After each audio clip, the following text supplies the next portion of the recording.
ألف لام ميم. ذلك الكتاب لا ريب فيه هدى للمتقين الذين يؤمنون بالغيب ويقيمون الصلاة ومما رزقناهم ينفقون والذين يؤمنون بما أنزل إليك وما أنزل من قبلك وبالآخرة هم يوقنون أولئك على هدى من ربهم وأولئك هم المفلحون إن الذين كفروا سواء عليهم أأنذرتهم أم لم تنذرهم لا يؤمنون ختم الله على قلوبهم وعلى سمعهم وعلى أبصارهم غشاوة ولهم عذاب عظيم ومن الناس من يقول آمنا بالله وباليوم الآخر وما هم بمؤمنين يخادعون الله والذين آمنوا وما يخدعون إلا أنفسهم وما يشعرون في قلوبهم مرض فزادهم الله مرضا ولهم عذاب أليم بما كانوا يكذبون وإذا قيل لهم لا تفسدوا في الأرض قالوا إنما نحن مصلحون ألا إنهم هم المفسدون ولكن لا يشعرون وإذا قيل لهم آمنوا كما آمن الناس قالوا أنؤمن كما آمن السفهاء ألا إنهم هم السفهاء ولكن لا يعلمون وإذا لقوا الذين آمنوا قالوا آمنا وإذا خلوا إلى شياطينهم قالوا إنا معكم إنما نحن مستهزئون الله يستهزئ بهم ويمدهم في طغيانهم يعمهون أولئك الذين اشتروا الضلالة بالهدى فما ربحت تجارتهم وما كانوا مهتدين مثلهم كمثل الذي استوقد نارا فلما أضاءت ما حوله ذهب الله بنورهم وتركهم في ظلمات لا يبصرون صم بكم عمي فهم لا يرجعون أو كصيب من السماء فيه ظلمات ورعد وبرق يجعلون أصابعهم في آذانهم من الصواعق حذر الموت والله محيط بالكافرين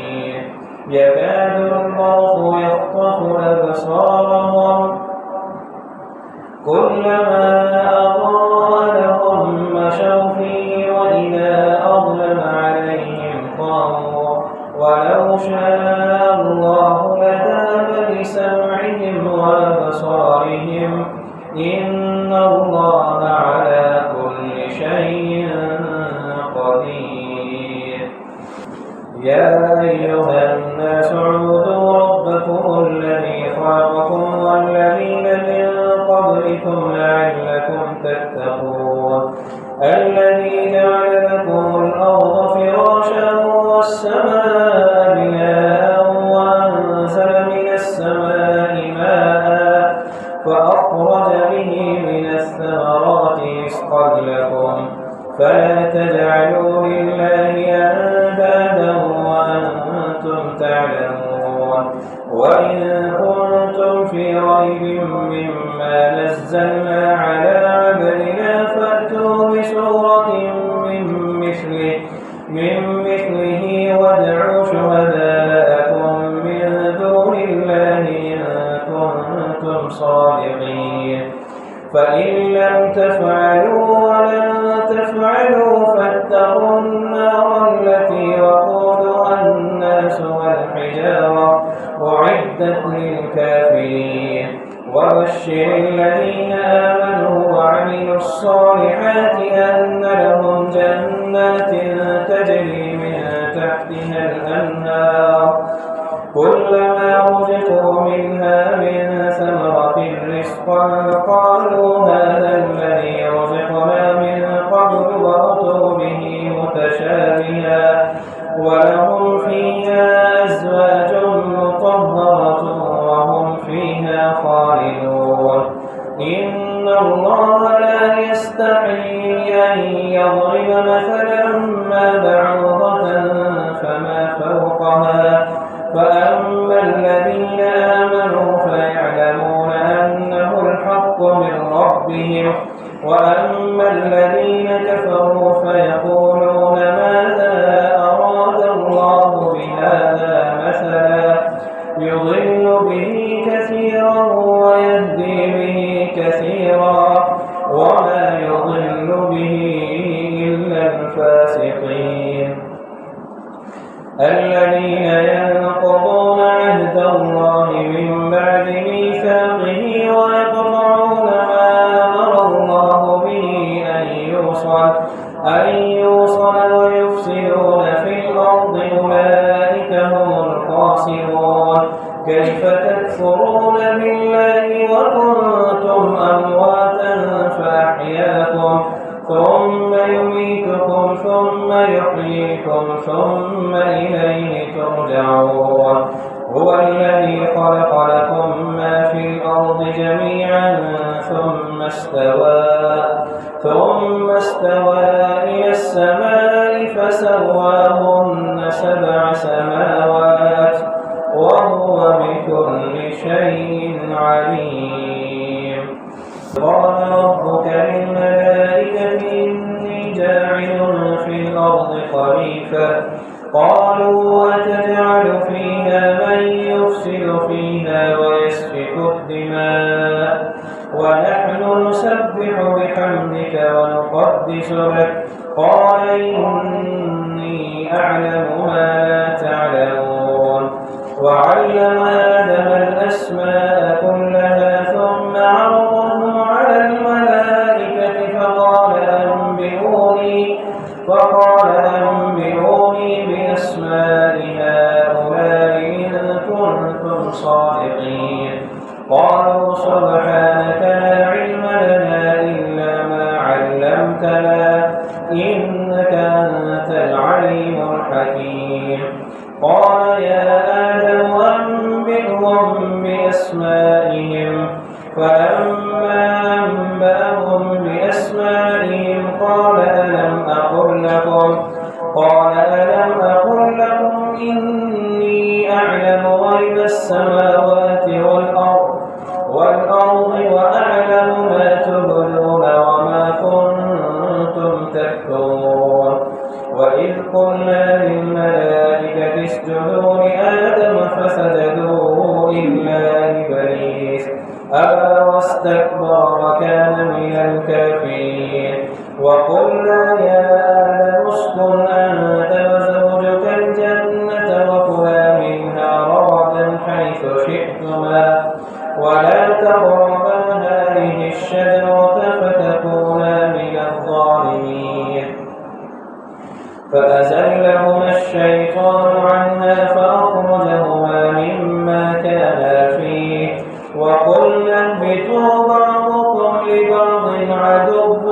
ولكم في الأرض مستقر ومتاع إلى حين فتلقى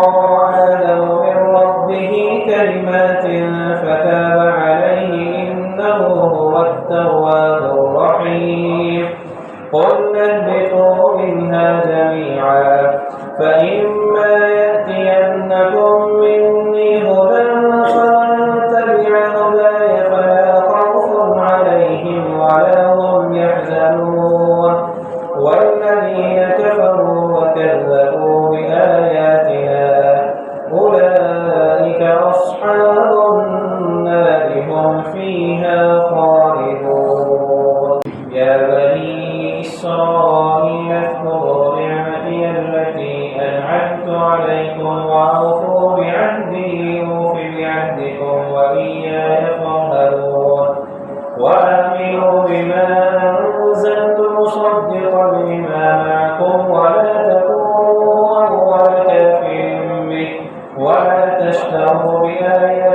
ثمنا قليلا وإياي فاتقون ولا تلبسوا الحق بالباطل وتكتموا الحق وأنتم تعلمون وأقيموا الصلاة وآتوا الزكاة واركعوا مع الراكعين أتأمرون الناس بالبر وتنسون أنفسكم وأنتم تتلون الكتاب أفلا تعقلون واستعينوا بالصبر والصلاة وإنها لكبيرة إلا على الخاشعين الذين يظنون أنهم ملاقو ربهم وأنهم إليه راجعون يا بني إسرائيل اذكروا نعمتي التي أنعمت عليكم وأني فضلتكم على العالمين واتقوا يوما لا تجزي نفس عن نفس شيئا ولا يقبل منها شفاعة ولا يؤخذ منها عدل ولا هم ينصرون وإذ نجيناكم من آل فرعون يسومونكم سوء العذاب يذبحون أبناءكم ويستحيون نساءكم وفي ذلكم بلاء من ربكم عظيم وإذ فرقنا بكم البحر فأنجيناكم وأغرقنا آل فرعون وأنتم تنظرون وإذ وعدنا موسى 40 ليلة ثم اتخذتم العجل من بعده وأنتم ظالمون ثم عفونا عنكم من بعد ذلك لعلكم تشكرون وإذ آتينا موسى الكتاب والفرقان لعلكم تهتدون وإذ قال موسى لقومه يا قوم إنكم ظلمتم أنفسكم باتخاذكم العجل فتوبوا إلى بارئكم فاقتلوا أنفسكم ذلكم خير لكم عند بارئكم فتاب عليكم إنه هو التواب الرحيم وإذ قلتم يا موسى لن نؤمن لك حتى نرى الله جهرة فأخذتكم الصاعقة وأنتم تنظرون ثم بعثناكم من بعد موتكم لعلكم تشكرون وظللنا عليكم الغمام وأنزلنا عليكم المن والسلوى كلوا من طيبات ما رزقناكم وما ظلمونا ولكن كانوا أنفسهم يظلمون وإذ قلنا ادخلوا هذه القرية فكلوا منها حيث شئتم رغدا وادخلوا الباب سجدا وقولوا حطة نغفر لكم خطاياكم وسنزيد المحسنين فبدل الذين ظلموا قولا غير الذي قيل لهم فأنزلنا على الذين ظلموا رجزا من السماء بما كانوا يفسقون استسقى موسى لقومه فقل اضرب بعصاك الحجر فانفجرت منه 12 عينا قد علم كل أناس مشربهم كلوا واشربوا من رزق الله ولا تعثوا في الأرض مفسدين وإذ قلتم يا موسى لن نصبر على طعام واحد فادع لنا ربك يخرج لنا مما تنبت الأرض من بقرها وقثائها وفومها وعدسها وبصرها قال تستبدلون الذي هو أدنى بالذي هو خير اهبطوا مصرا فإن لكم ما سألتم وضربت عليهم الذلة والمسكنة وباءوا بغضب من الله ذلك بأنهم كانوا يكفرون بآيات الله ويقتلون النبيين بغير الحق ذلك بما عصوا وكانوا يعتدون إن الذين آمنوا والذين هادوا والنصارى والصابئين من آمن بالله واليوم الآخر وعمل صالحا فلهم أجرهم عند ربهم ولا خوف عليهم ولا هم يحزنون وإذ أخذنا ميثاقكم ورفعنا فوقكم الطور خذوا ما آتيناكم بقوة واذكروا ما فيه لعلكم تتقون ثم توليتم من بعد ذلك فلولا فضل الله عليكم ورحمته لكنتم من الخاسرين ولقد علمتم الذين اعتدوا منكم في السبت فقلنا لهم كونوا قردة خاسئين فجعلناها نكالا لما بين يديها وما خلفها وموعظة للمتقين وإذ قال موسى لقومه إن الله يأمركم أن تذبحوا بقرة قالوا أتتخذنا هزوا قال أعوذ بالله أن أكون من الجاهلين قالوا ادع لنا ربك يبين لنا ما هي قال إنه يقول إنها بقرة لا فارغ ولا بكر عوان بين ذلك فافعلوا ما تؤمرون قالوا ادع لنا ربك يبين لنا ما لونها قال إنه يقول إنها بقرة صفراء فاقع لونها تسر الناظرين قالوا ادع لنا ربك يبين لنا ما هي إن البقرة شابه علينا وإنا إن شاء الله لمهتدون قال إنه يقول إنها بقرة لا ذلول تثير الأرض ولا تسقي الحرث مسلمة لا شية فيها قالوا الآن جئت بالحق فذبحوها وما كانوا يفعلون وإذ قتلتم نفسا فادارأتم فيها والله مخرج ما كنتم تكتمون فقلنا اضربوه ببعضها كذلك يحيي الله الموتى ويريكم آياته لعلكم تعقلون ثم قست قلوبكم من بعد ذلك فهي كالحجارة أو أشد قسوة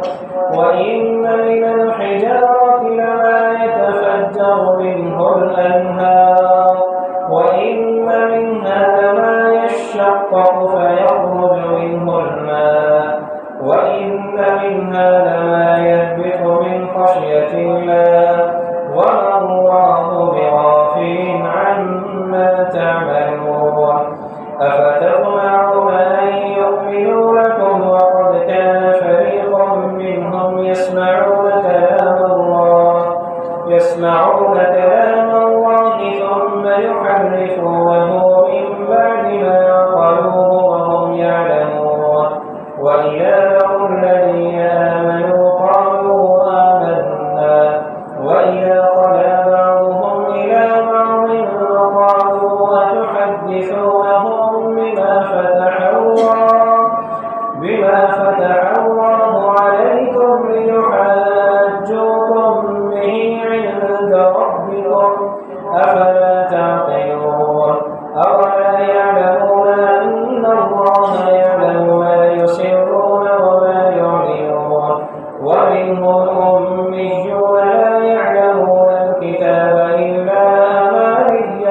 هم إلا يظنون وويل للذين يكتبون الكتاب بأيديهم ثم يقولون هذا من عند الله ليشتروا به ثمنا قليلا وويل لهم مما كتبت أيديهم وويل لهم مما يكسبون وقالوا لن تمسنا النار إلا أياما معدودة قل أتخذتم عند الله عهدا فلن يخلف الله عهده أم تقولون على الله ما لا تعلمون بلى من كسب سيئة وأحاطت به خطيئته فأولئك أصحاب النار هم فيها خالدون والذين آمنوا وعملوا الصالحات أولئك أصحاب الجنة هم فيها خالدون أخذنا ميثاق بني إسرائيل لا تعبدون إلا الله وبالوالدين إحسانا وذي القربى واليتامى والمساكين وقولوا للناس حسنا وأقيموا الصلاة وآتوا الزكاة ثم توليتم إلا قليلا منكم وأنتم معرضون وإذ أخذنا ميثاقكم لا تسفكون دماءكم ولا تخرجون أنفسكم من دياركم ثم أقررتم وأنتم تشهدون ثم أنتم هؤلاء تقتلون أنفسكم وتخرجون فريقا منكم من ديارهم تظاهرون عليهم بالإثم والعدوان وإن يأتوكم مسارى تفادوهم وهو محرم عليكم إخراجهم أفتؤمنون ببعض الكتاب وتكفرون ببعض فما جزاء من يفعل ذلك منكم إلا خزي في الحياة الدنيا ويوم القيامة يردون إلى أشد العذاب وما الله بغافل عما تعملون أولئك الذين اشتروا الحياة الدنيا بالآخرة فلا يخفف عنهم ولا هم ينصرون ولقد آتينا موسى الكتاب وقفينا من بعده بالرسل وآتينا عيسى ابن مريم البينات وأيدناه بروح القدس أفكلما جاءكم رسول بما لا تهوى أنفسكم استكبرتم ففريقا كذبتم وفريقا تقتلون وقالوا قلوبنا غلف بل لعنهم الله بكفرهم فقليلا ما يؤمنون ولما جاءهم كتاب من عند الله مصدق لما معهم وكانوا من قبل يستفتحون على الذين كفروا فلما جاءهم ما عرفوا كفروا به فلعنة الله على الكافرين بئس ما اشتروا به أنفسهم أن يكفروا بما أنزل الله بغيا أن ينزل الله من فضله على من يشاء من عباده فباءوا بغضب على غضب وللكافرين عذاب مهين وإذا قيل لهم آمنوا بما أنزل علينا ويكفرون بما وراءه إذا قيل لهم آمنوا بما أنزل الله قالوا نؤمن بما أنزل علينا ويكفرون بما وراءه وهو الحق مصدقا لما معهم قل فلم تقتلون أنبياء الله من قبل إن كنتم مؤمنين ولقد جاءكم موسى بالبينات ثم اتخذتم العجل من بعده وأنتم ظالمون وإذ أخذنا ميثاقكم ورفعنا فوقكم الطور خذوا ما آتيناكم بقوة واسمعوا قالوا سمعنا وعصينا وأشربوا في قلوبهم العجل بكفرهم قل بئس ما يأمركم به إيمانكم إن كنتم مؤمنين قل إن كانت لكم الدار الآخرة عند الله خالصة من دون الناس فتمنوا الموت إن كنتم صادقين ولن يتمنوه أبدا بما قدمت أيديهم والله عليم بالظالمين ولتجدنهم أحرص الناس على حياة ومن الذين أشركوا يود أحدهم لو يعمر 1000 سنة وما هو بمزحزحه من العذاب أن يعمر والله بصير بما يعملون قل من كان عدوا لجبريل فإنه نزله على قلبك بإذن الله مصدقا لما بين يديه وهدى وبشرى للمؤمنين من كان عدوا لله وملائكته ورسله وجبريل وميكال فإن الله عدو للكافرين ولقد أنزلنا إليك آيات بينات وما يكفر بها إلا الفاسقون أوكلما عاهدوا عهدا نبذه فريق منهم بل أكثرهم لا يؤمنون ولما جاءهم رسول من عند الله مصدق لما معهم نبذ فريق من الذين أوتوا كتاب الله وراء ظهورهم كأنهم لا يعلمون واتبعوا ما تتلو الشياطين على ملك سليمان وما كفر سليمان ولكن الشياطين كفروا يعلمون الناس السحر وما أنزل على الملكين ببابل هاروت وماروت وما يعلمان من أحد حتى يقولا إنما نحن فتنة فلا تكفر ويتعلمون منهما ما يفرقون به بين المرء وزوجه وما هم برادين به من أحد إلا بإذن الله ويتعلمون ما يضرهم ولا ينفعهم ولقد علموا لمن اشتراه ما له في الآخرة من خلاق ولبئس ما شروا به أنفسهم لو كانوا يعلمون ولو أنهم آمنوا واتقوا لمثوبة من عند الله خير لو كانوا يعلمون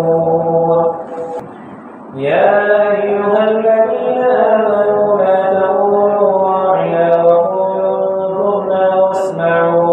وللكافرين عذاب أليم ما يود الذين كفروا من أهل الكتاب ولا المشركين أن ينزل عليكم من خير من ربكم والله يختص برحمته من يشاء والله ذو الفضل العظيم ما ننسخ من آية أو ننسها نأتي بخير منها أو مثلها ألم تعلم أن الله على كل شيء قدير ألم تعلم أن الله له ملك السماوات والأرض وما لكم من دون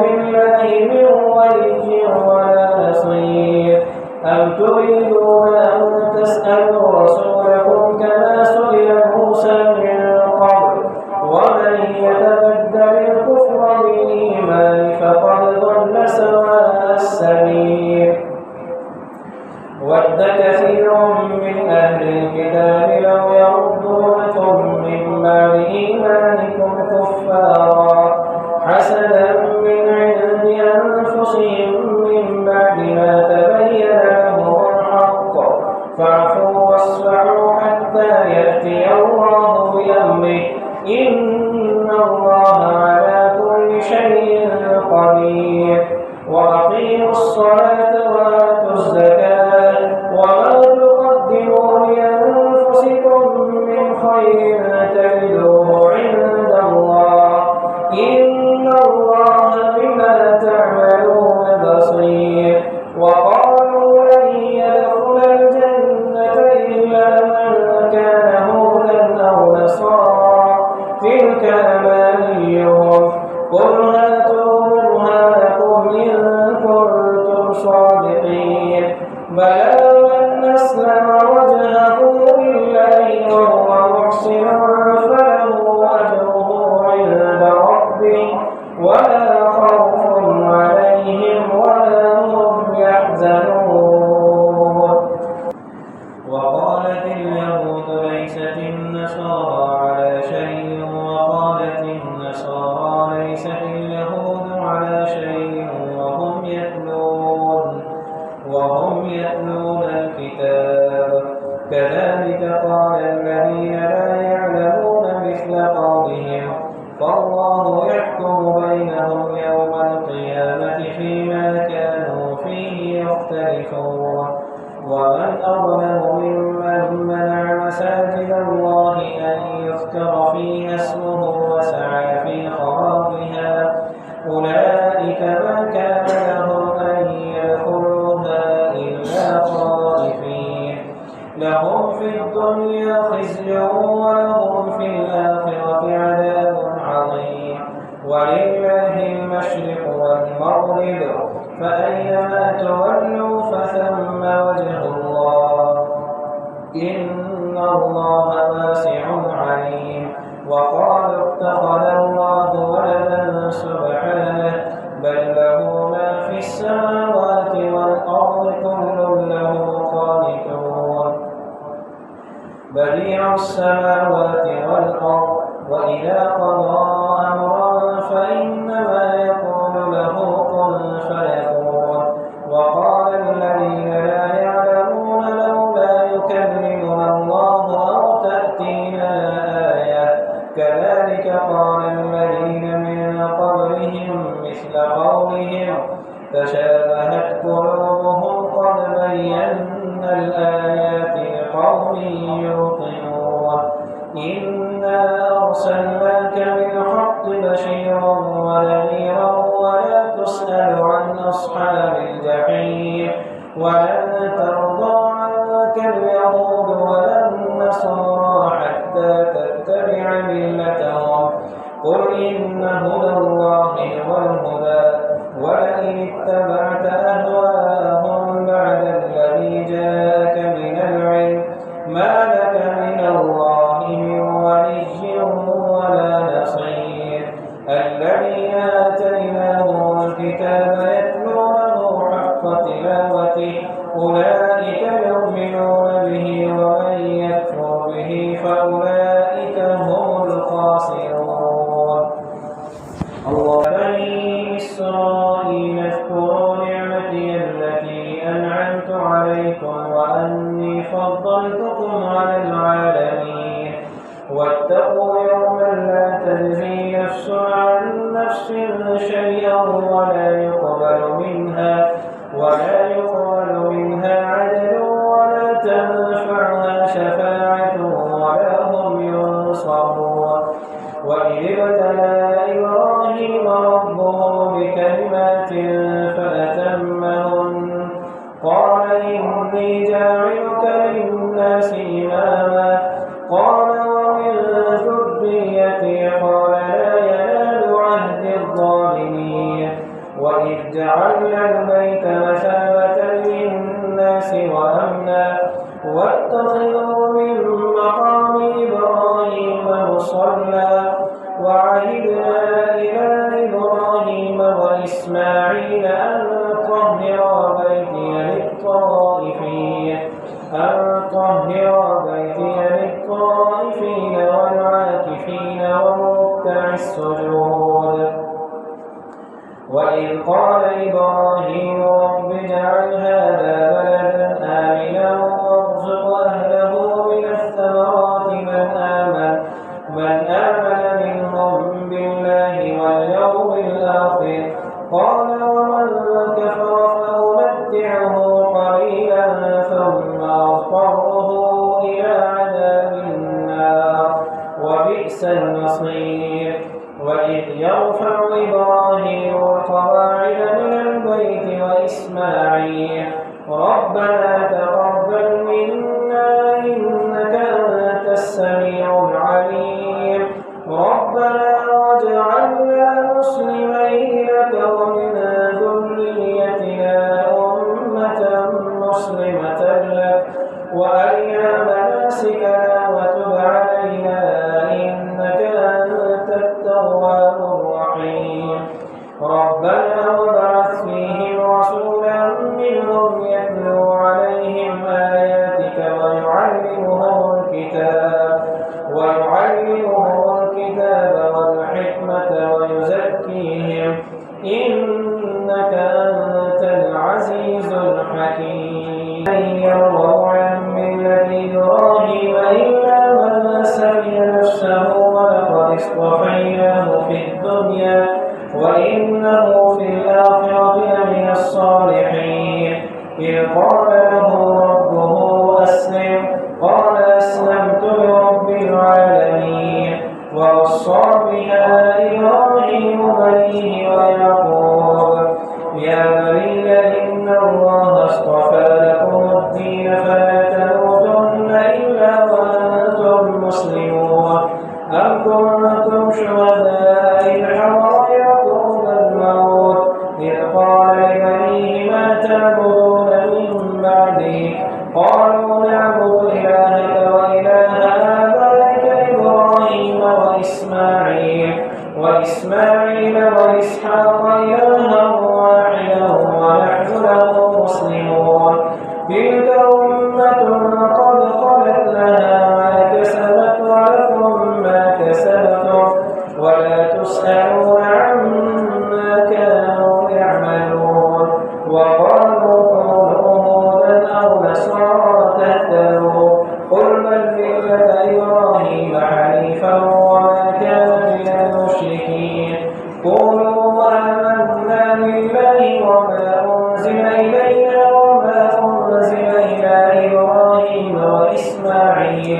وإسماعيل وإسحاق ويعقوب والأسباط وما أوتي موسى